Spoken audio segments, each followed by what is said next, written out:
Good morning, everyone, and thank you for joining us for another webinar episode. My name is Paul Newhouse with the Client Services Department at Celtex Therapeutics, here today to talk to you about a particular topic in stem cells, and that being anti-aging. So today's topic is, title of today's webinar presentation is, Who Says You Have to Feel Your Age? Stem cells to keep aging at bay. Or in other words, how can we use stem cells to age more gracefully, less pain, more function, feeling better as you get older, all those topics. I have a very, very special guest today who I'd like to introduce here briefly. There she is, the very lovely Maxine Snapka, who is 98 years young and has been using stem cells for several years now to keep the aging process at bay. So Maxine, thank you so much for joining us today. She's actually got her daughter Kathy there by her side. Ladies, thank you for joining us. Good morning. Thank you so much. So actually, I'm closer to 99 than I am 98. I'll be 99 in January. She will be 99 in January. So that is remarkable. And I know Maxine has a great story to share with us here in a little bit regarding her experience with stem cell therapy. So thanks again, Maxine, for joining us this morning, and I'll see you again here in a few minutes, okay? Okay. All right. So we'll hear from Maxine again here shortly, but for now, we'd like to touch on some information regarding stem cells and the anti-aging process. So a few key questions that we'd like to address today. What does aging look like? How do your stem cells combat this? How does aging affect your stem cells? What does aging do on a cellular level? How can Celtex help? What about Celtex is unique for anti-aging purposes? What have the studies shown? We've got a couple video clips that we'll play from renowned stem cell researcher, Dr. Johnny Huard, who we've featured here on webinar presentation before. What are some of Celtex results? We'll talk to Mrs. Snapka about her results for anti-aging.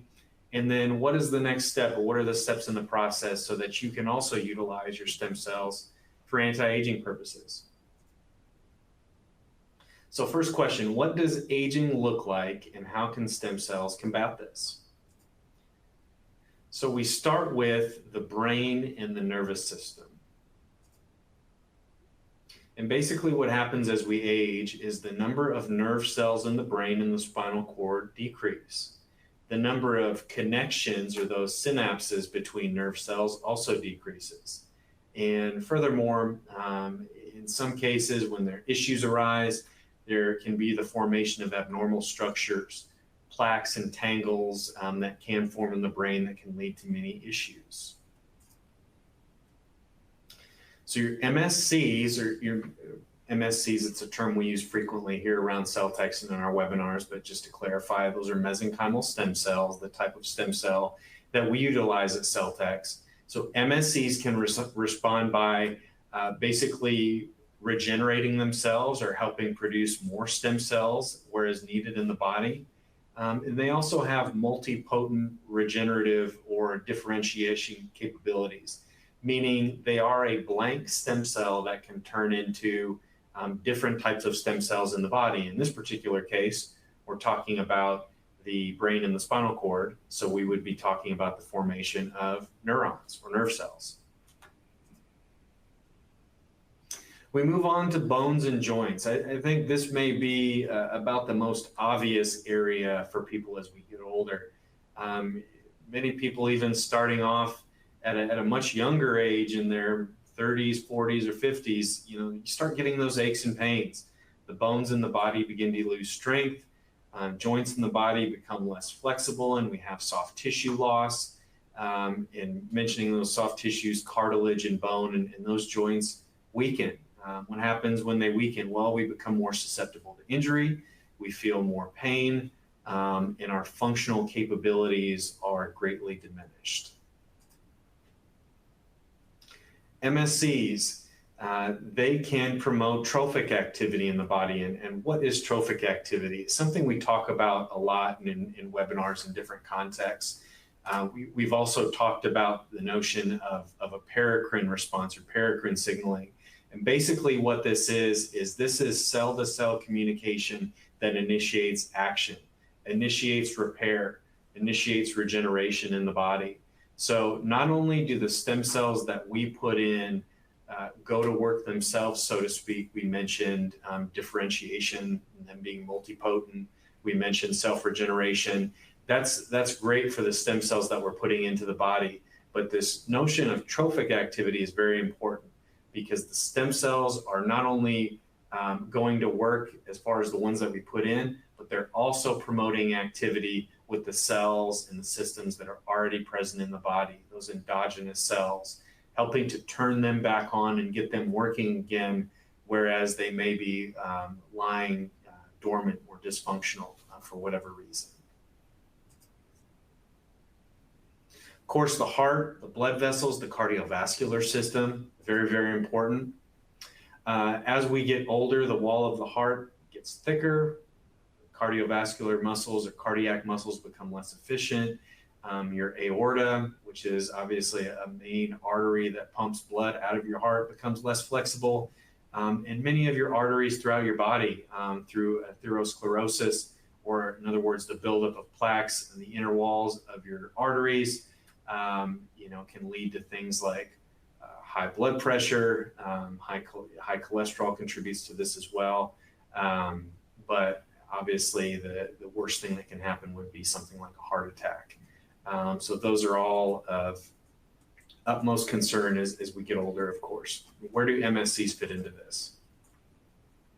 Well, first and foremost, one of the very major properties of MSCs is that they promote angiogenesis, meaning they can help develop new blood vessels, improve blood flow, and help organs get much needed oxygen. This is also very important for things like wound healing and tissue healing, where a damaged area of the body simply needs nourishment, needs blood flow, and angiogenesis through MSCs can help with that. So angiogenesis is a very big one. And then, of course, the immune system. As we get older, we become more susceptible to things like colds. Obviously, there's a very prevalent disease in our society right now that I won't go into detail about, but we all know what it is. So the immune system is critically important and on a lot of people's minds right now. So what can MSCs do? Well, and just as we get older, a little more detail, the immune system slows down, responds to injury and illness more slowly. Autoimmune issues can develop where the immune system attacks itself, and the ability to detect and defeat foreign agents in the body also diminishes. So what MSCs can do is immunomodulate. Basically what this is a fancy word for regulating or restoring more homeostatic or more normal immune system functioning, and also reducing inflammation. So in these last few slides, we've touched on really the three major properties of MSCs that we like to drive home, that being angiogenesis, immunomodulation, and anti-inflammation. So if you take nothing else away from this webinar, keep those three properties of MSCs in mind.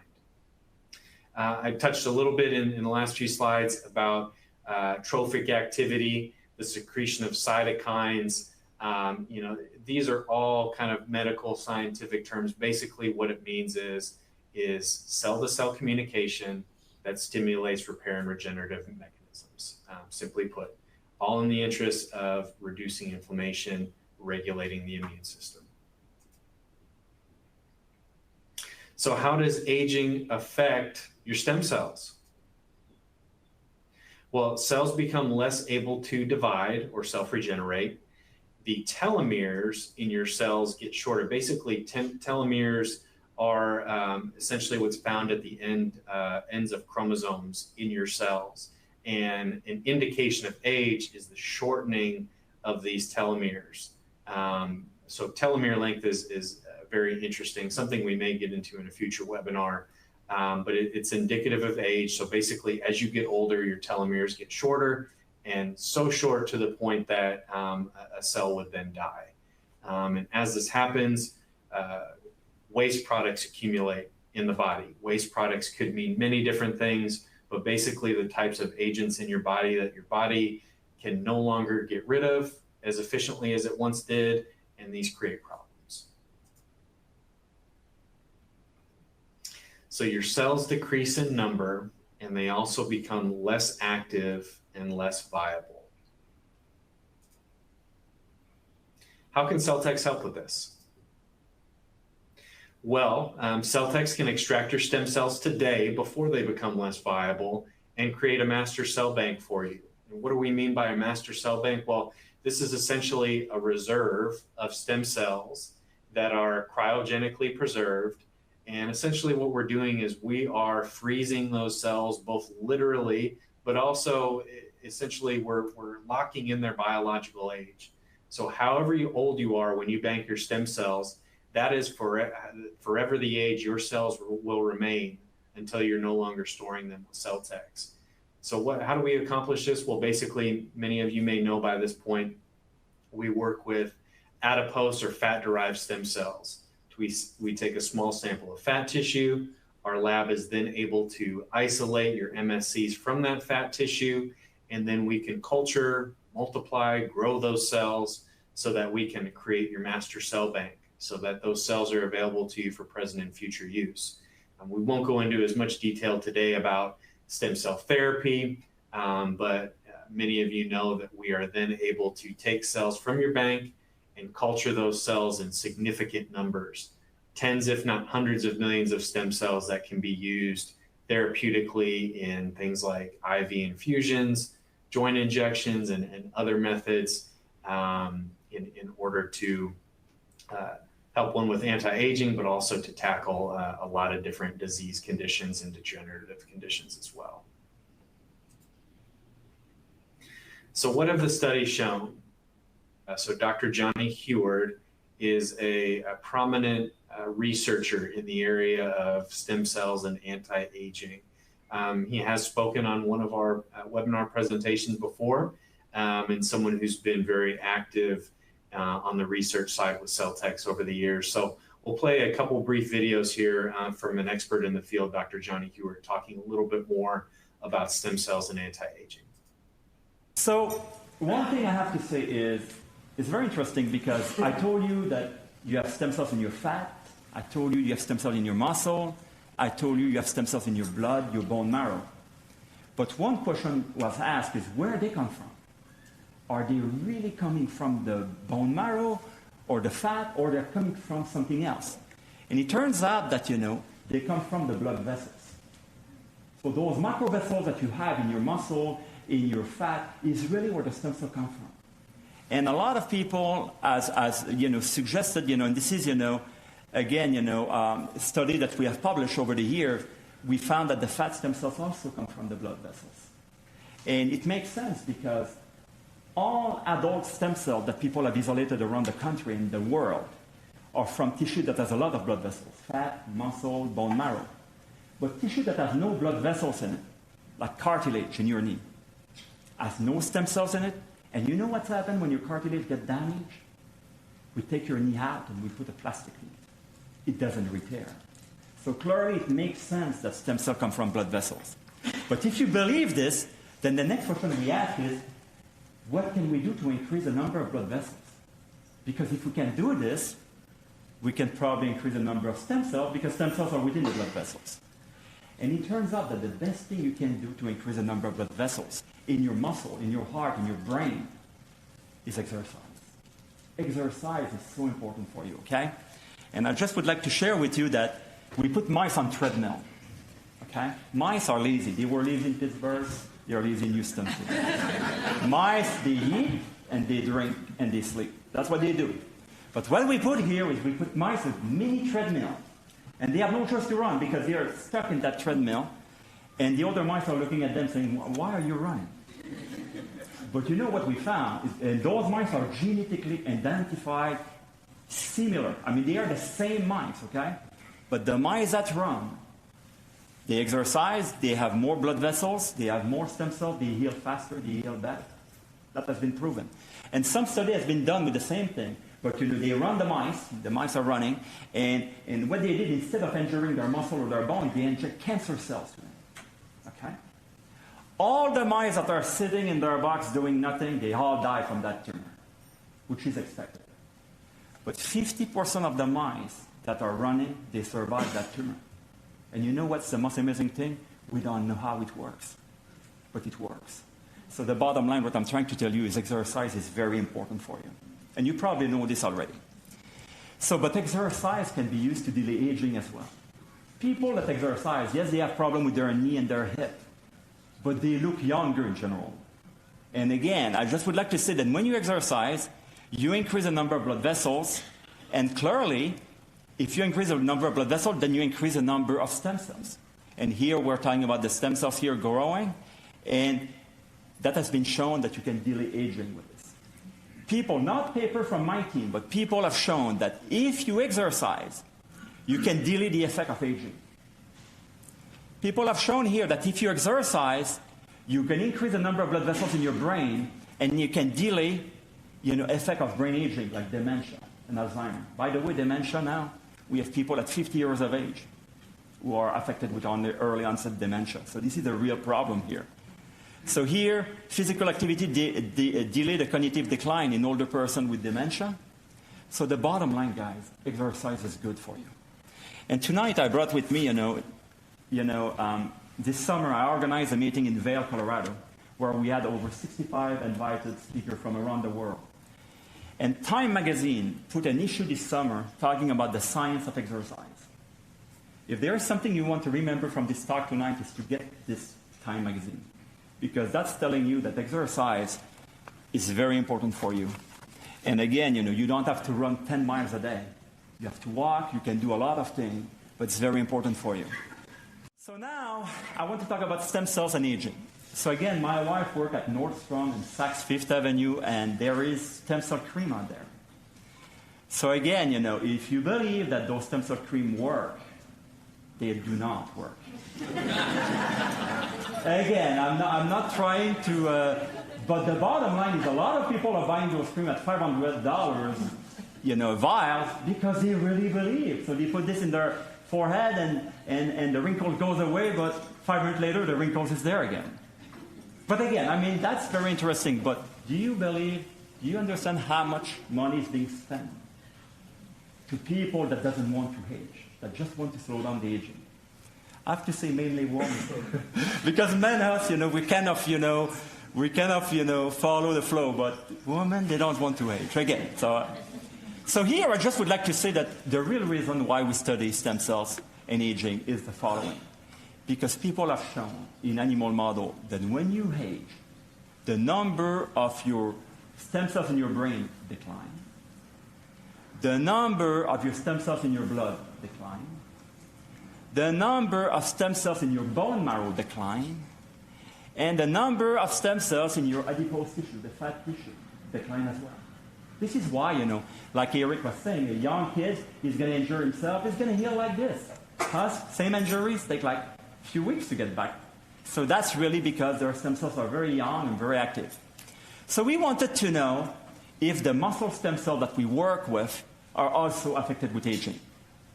And here I just would like to share with you a little cartoon to try to show you what's happened when we age. So when we're young, okay? And here I'm going to put, stem cells is this little symbol here on the top. And the growth factor, what is this? Is what the stem cells secrete, okay? This is the goodies that the stem cells secrete that we try to understand. So when you're young, it's not a problem because you have a lot of stem cells. And those stem cells are very active and secrete a lot of factors. And this is why we think that we need to store those stem cells as young as we can. When we get old, we have less stem cells. This is no news for you because this is kind of obvious. But those stem cells do not secrete as much factor, youthful factor no more. So what we're trying to do, we're just trying to delay that. We're not trying to take the whole guy to a young guy. We're trying to just delay this, and can we delay aging? And I'm going to tell you a tiny story here that's going to show you that we have shown and we have proven that it works. So you have to use animal model to prove this, because if I come and I said to the government, hey, I have a new treatment to delay aging, they're going to tell you have to prove me in a mouse, in a rat, in a rabbit. So here's an experiment. You probably have seen this on TV. Those little patients has progeria. Progeria, those little patients are 10 years of age, but they look like 85 years of age. They have wrinkles, osteoporosis, neurodegeneration. They have the full 9 yards. It's an horrible disease, okay? But you know what? In Pittsburgh, we create a mice that's exactly mimic the patient, because we basically knock down a gene. I'm not going to go in detail. We knock down a gene that's involved in aging. And this mice here is dying at 21 days of age. A normal mice live for 2 years. So this mice dropped dead at 21 days of age and went through all the problem in aging. Osteoporosis, neurodegeneration, loss of vision, loss of hearing, everything happened. So what we did is very simple. We said we're going to harvest a stem cell from those guys, and we're going to compare this with the normal mice. Very simple, right? So this is what's happened. We found that in the normal mice, I don't know if you can see here, but on the right-hand side, on the left-hand side there, you see that you have a lot of stem cells in the normal mice. And what you see in red here is they can differentiate it and make muscle in a way, because we push them to make muscle fibers. In the progeria, we have very few cells. And not only we have very few cells, but they don't become muscle, they don't become bone. They are really, really limited. So what we conclude from this paper that we publish in Nature is the progeria mice has very tired stem cells, like the whole mice, the very whole mice. But here, this is what we did. And this experiment was done, and we didn't expect what will happen. I told you that those mice dropped dead at 21 days of age, right? So what we did here, at 17 days, we inject young stem cells from a young mice. We inject this to those mice, and we ask a simple question. Can they live longer than 21 days? Very simple, right? But the result was mind-boggling, because the normal mice, the progeria mice, die at 20 days, but the one injected with those young muscle stem cells, some of them live for 70 days. You may think that, 70 days versus 20 days. If we were able to do this in humans, do you realize that you will have people at 150 years of age at Starbucks having a coffee in the morning? So that's really the impact. But this is a mice, and can we do this in humans? It's a different story. But I just would like to say that when we inject the age mice, or the progeria mice, with young stem cells, we make them live longer. But not only that, we make them look better as well. So we want to increase your lifespan. We would like you to live for up to 120 days. But we want you to be able to hear, to speak, to walk. So living longer is not sufficient for us. It's living healthier. This is what we're looking at. And that's really what we're trying to target here. So some really good information there from Dr. Huard. I hope you're able to parse out some of those details from him.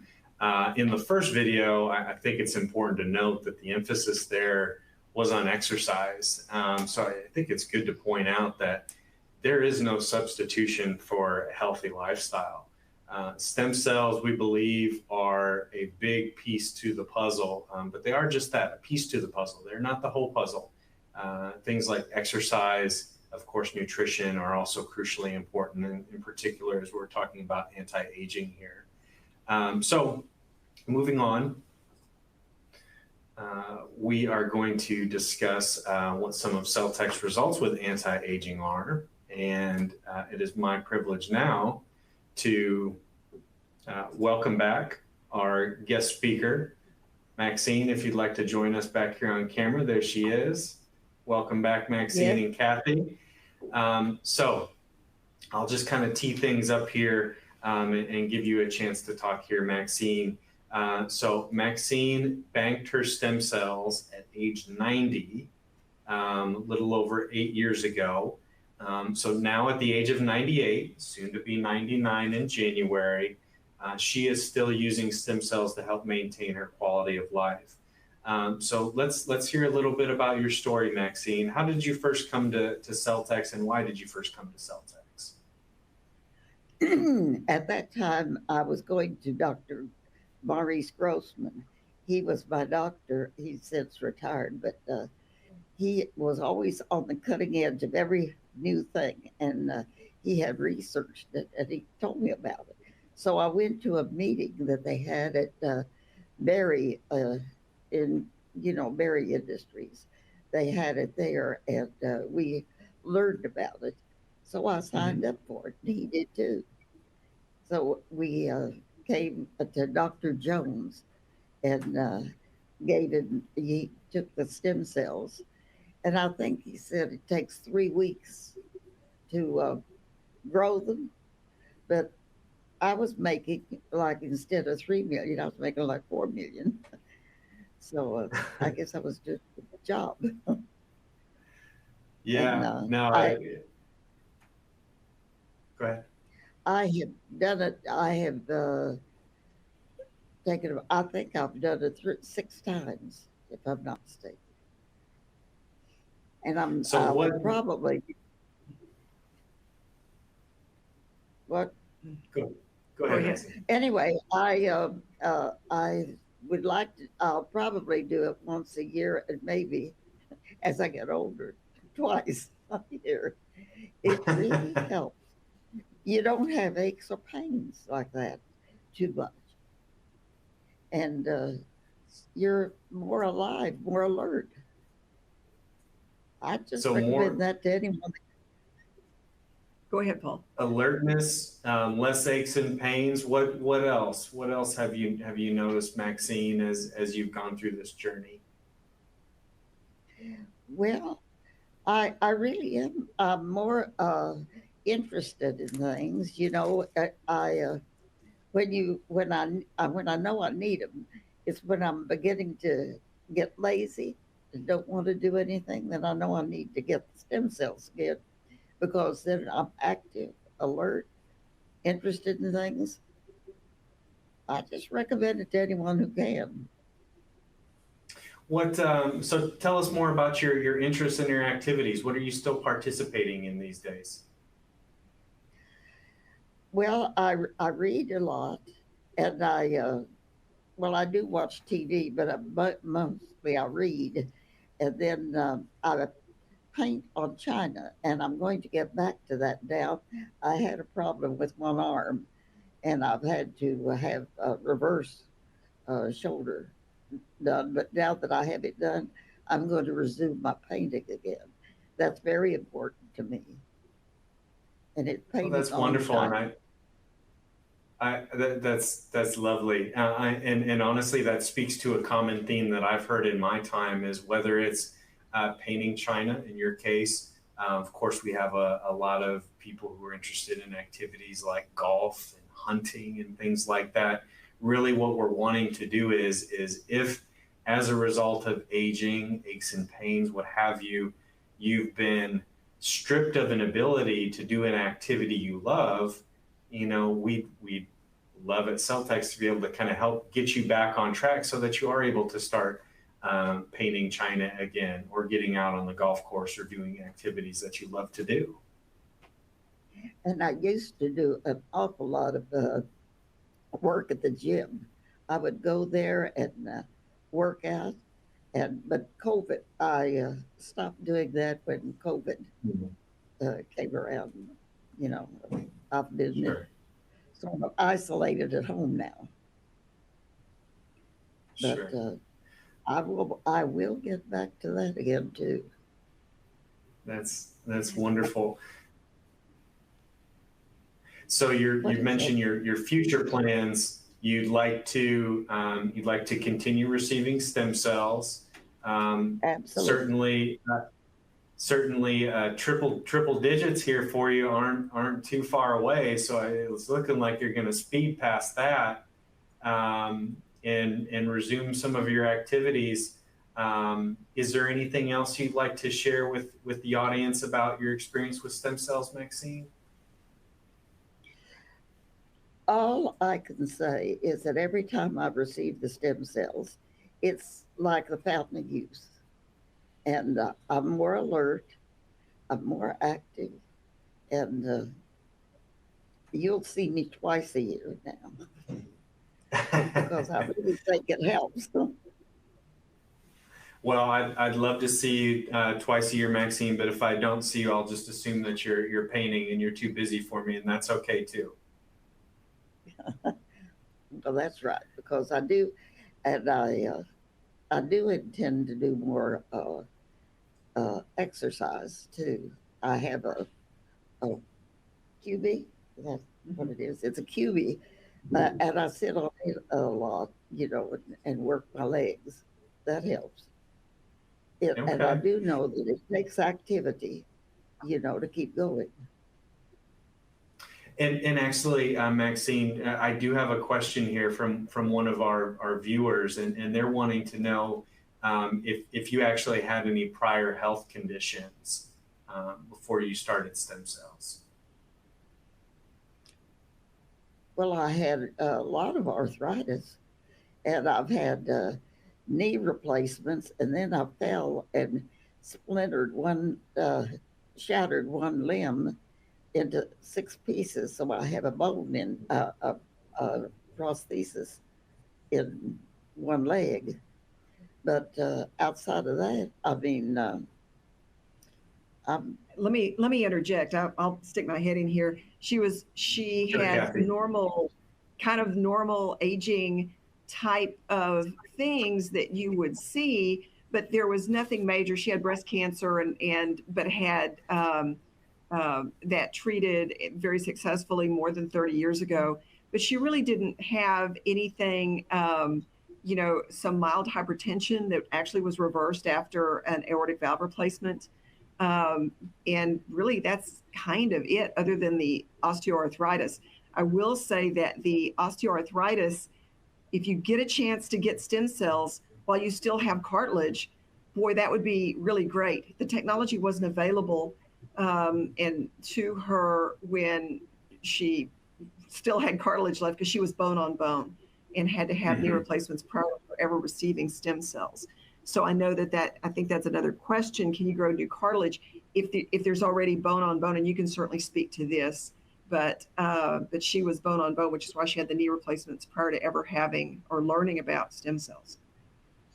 Sure. And that's a great point, Kathleen. I think the point being is that unfortunately at that time in Maxine's life, we really weren't around. This really wasn't an option. But had it been an option, that may have been something that Maxine could have utilized her stem cells for, as far as her knees. But when you get to a point where you're bone on bone, there are certainly limitations to what stem cells can do. So getting to these problems early, banking proactively so stem cells are available, I think is the right way to go there. And just to address that question about growing cartilage, this conversation has evolved over the course of the last several years. The assumption early on was that absolutely stem cells could grow cartilage because we could inject a knee and someone's knee would get better, be less painful, they'd be able to resume activities. And that may be true to a degree, emphasis being on may be true, because as time evolved, we transitioned to an understanding of the stem cells being active in the joints as far as that trophic activity that I mentioned, that anti-inflammation that I mentioned, not necessarily that differentiation we talked about as far as the stem cell turning into a chondrocyte or a cartilage cell. That may occur, okay? It is possible, but it seems that the prevailing mechanism now is that reducing inflammation in the joint, even in the absence of specific cartilage growth or regrowth, may be the primary factor in people getting better, less pain, restore function. I'm sorry that we weren't yet available to you for that particular purpose, Maxine, but I think you've done pretty well since then. And just to reiterate, we get asked often, about people banking their stem cells at a particular age, saying, "Oh, I'm too old. I need younger stem cells." Well, Maxine banked her stem cells when she was 90, and her stem cells grow just as well in our lab as anybody else's. We talked about that, and she's obviously flourishing at, as I said, 98 years young now, 99 years coming up soon here in a couple months. Another gentleman wants to know, Maxine, I think you maybe mentioned you've had 6 infusions over the course of the years, but is that how many infusions you've had since you started with Celtex? Let's see. I think about 6, maybe 7. I'm not sure. So you banked in 2013, and you mentioned kind of an annual plan. So maybe if you could just touch on that again here briefly, this notion of getting your boosters. So you get an infusion, you're feeling well, you're feeling alert, you're ready to be active, and then you notice that start to taper off a little bit, and you know it's time for another booster. Is that right? That's correct. That's correct. Yeah. And I would say that anyone should at least get them, if they have them back, at least once a year. But I plan to be there, get them twice a year. Yeah. Yeah. Well, that's great. Well, I just think that that would help. Yeah. And certainly things vary a little bit depending on the issues that someone has. You're on an anti-aging regimen, if you will, and it sounds like an annual schedule at this point, maybe moving to twice a year after you hit triple digits there. We'll see, but that sounds like a great plan. So it's been so lovely talking to you, Maxine, and Kathy. Thank you for helping get us together here. Do you ladies have any other parting words of wisdom for the audience before we let you go here?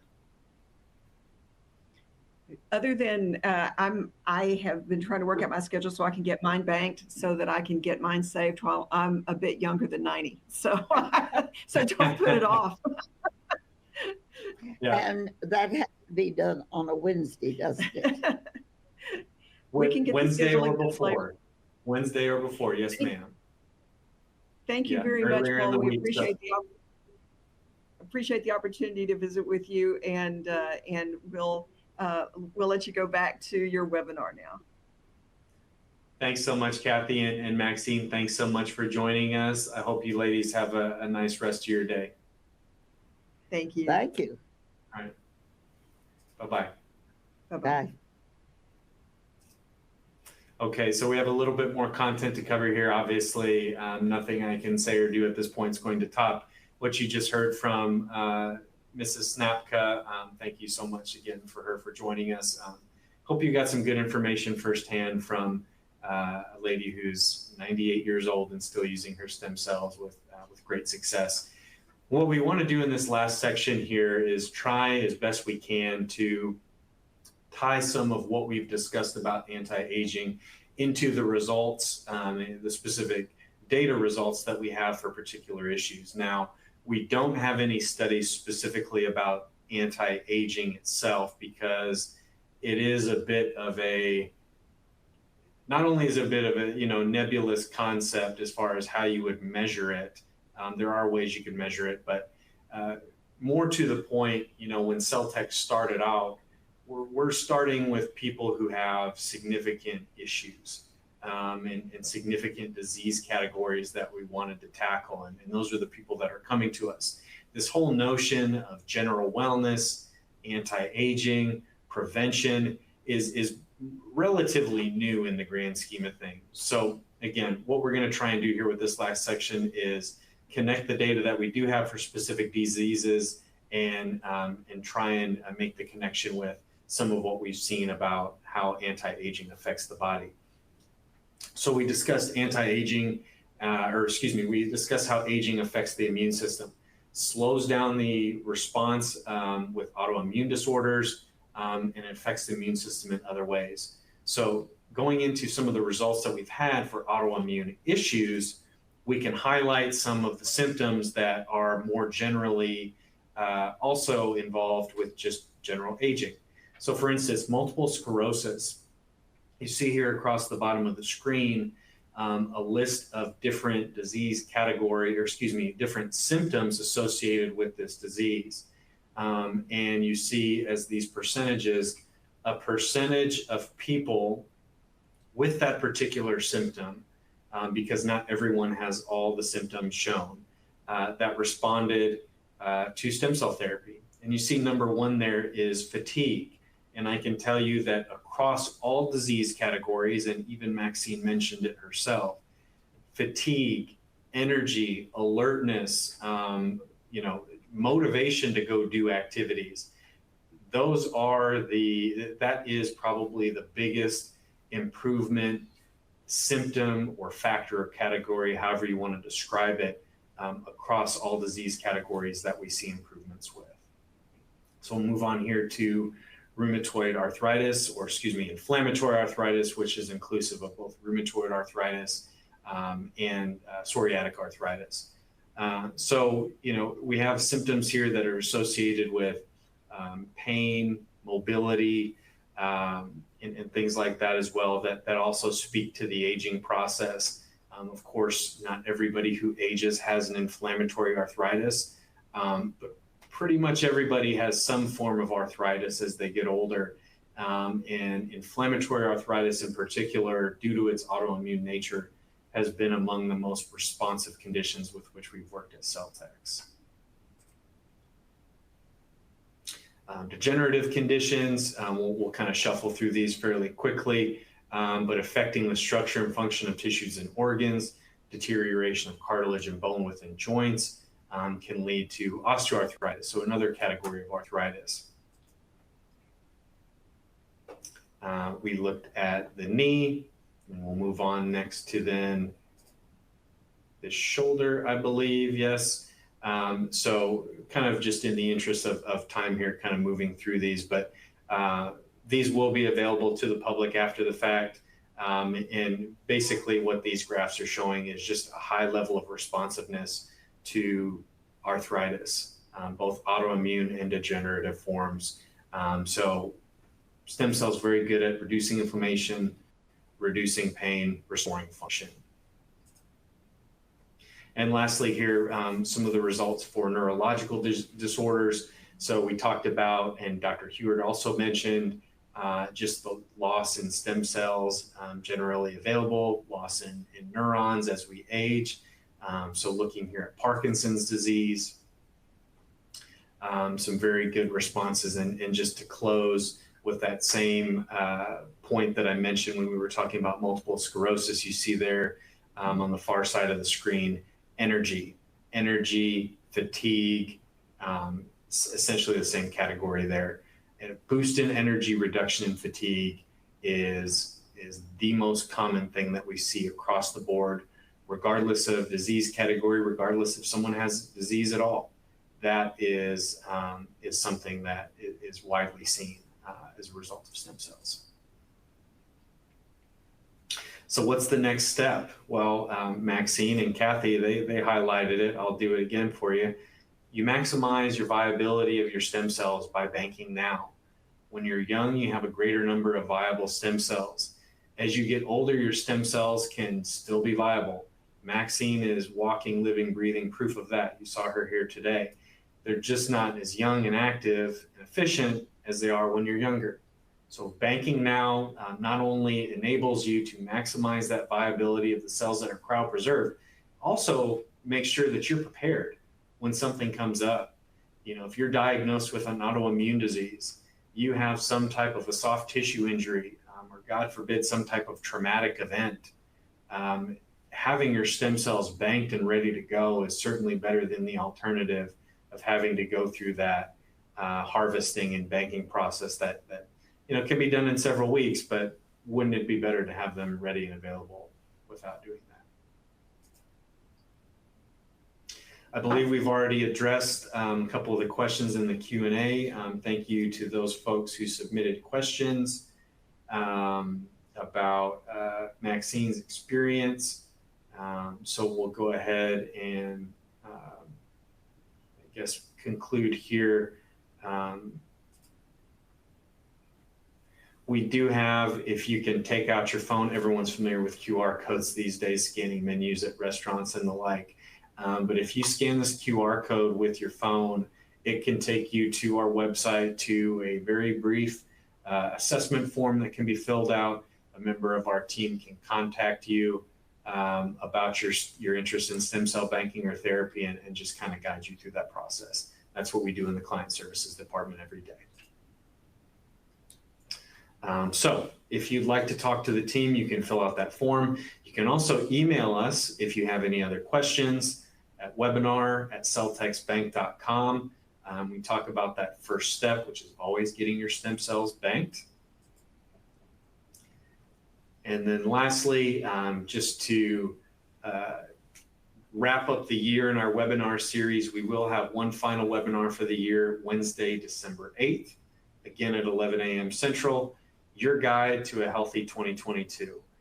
So I believe in that episode, we will be going over some of the more frequent Q&A items that we get, potentially have one of our doctors join us here today so you can ask questions of the doctor. And then finally, last note, if you'd like to view our previous webinars on demand, you can do so at celltexbank.com/webinars. Hopefully gotten some good information today regarding the use of stem cells for anti-aging purposes. Thank you again to Maxine and Kathy Snapka for joining us as guest speakers today. That was an absolute pleasure.